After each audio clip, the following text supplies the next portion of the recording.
আলাইকুম, কেমন আছেন সবাই? আলহামদুলিল্লাহ, আমরা ভালো আছি। আজকে আমি ফুলকপি রান্না করতেছি বাসায়, তাই আপনাদের সাথে শেয়ার করলাম। ফুলকপি কেটে আমি পানিতে ভিজিয়ে রাখলাম যাতে পোকা থাকলে বের হয়ে যায়।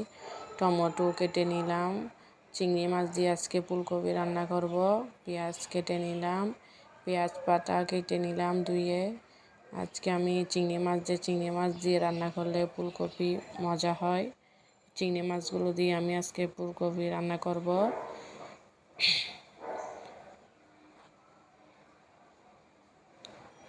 বাসায় রান্না করতেছি, তাই আপনাদের সাথে শেয়ার করলাম। ভালো লাগবে কি না জানি না। তো রান্নায় চলে যাব এখন। হাঁড়িতে তেল দিয়ে এখানে পেঁয়াজ কাটা দিলাম। এগুলো একটু নড়াচড়া করে লাল করে লাগলাম।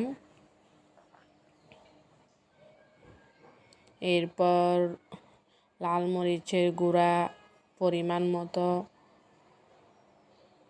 হলুদের গুঁড়া পরিমাণ মতো দিয়ে দিলাম।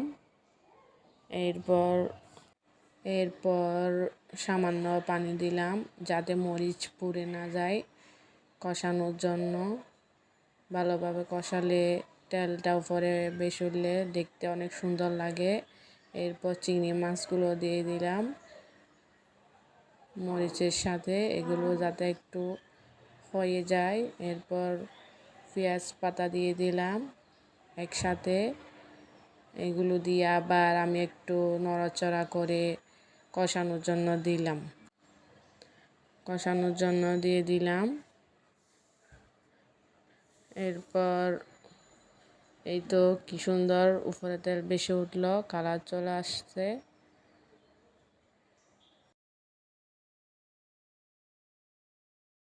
এখন টমেটো কেটে এগুলো দিয়ে দিলাম।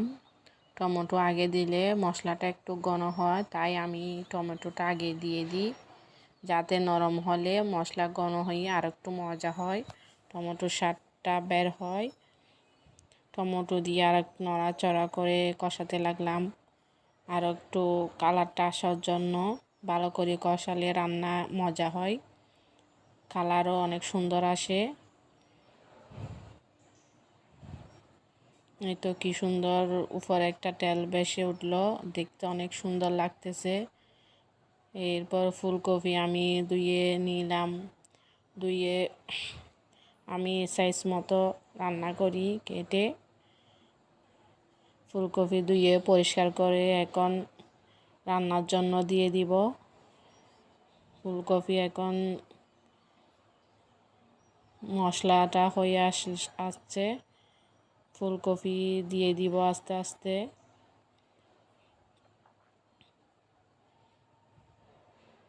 সব ফুলকপি আমি দিয়ে দিচ্ছি।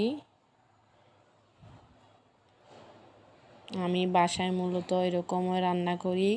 অনেকে অনেক রকমভাবে রান্না করে, অনেকে মাছ দিয়ে করে, অনেকে অন্য কিছু দিয়েও রান্না করে। আমি চিংড়ি মাছ দিয়ে বেশি রান্না করি। এরকম রান্না করলে আমার থেকে বেশি ভালো লাগে।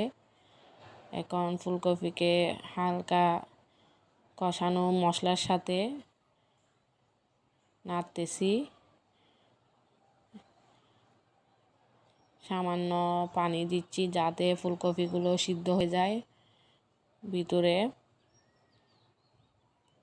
একটু পাতিলকে নাড়া দিলাম যাতে মশলাগুলো সহ ফুলকপি পানিতে হয়। এখন ঢাকনা দিয়ে দিলাম সিদ্ধ হওয়ার জন্য। ঢাকনা খুলে এখন ফুলকপি সিদ্ধ হয়ে আসতেছে। সিদ্ধ হয়ে যাচ্ছে।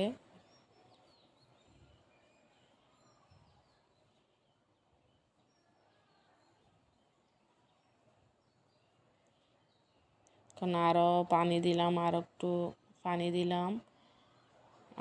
পানি দিয়ে আবারও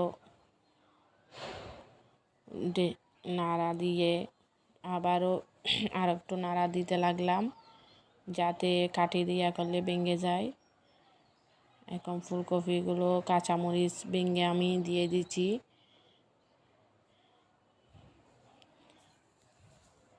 কাঁচামরিচগুলো দিয়ে দিলাম, সাথে পরিমাণ মতো লবণ দিয়ে দিলাম। আর একটু নাড়া দিয়ে লবণগুলো যাতে মিশে আর একটু নাড়া দিলাম।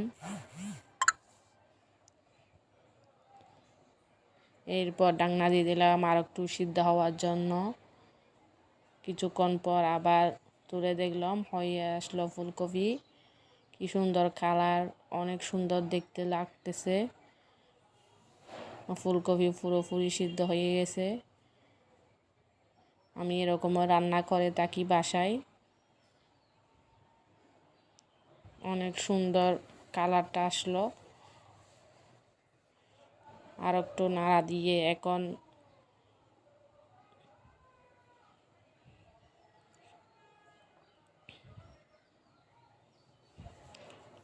আমার রান্না হয়ে গেল।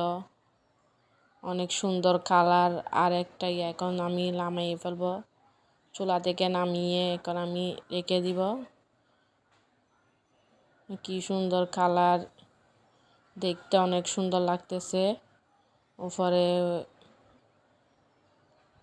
আপনাদেরকে আমি একটা ফুলকপি নিয়ে দেখাচ্ছি কীরকম সুন্দর লাগতেছে দেখতে। খেতেও কিন্তু অনেক মজা হয়। তাই আমি বাসায় এরকমও রান্না করি সব সময়।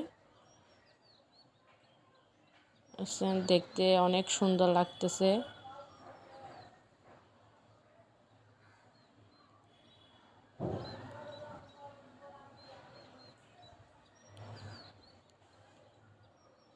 আজকের মতো এখানে। আসসালামু আলাইকুম।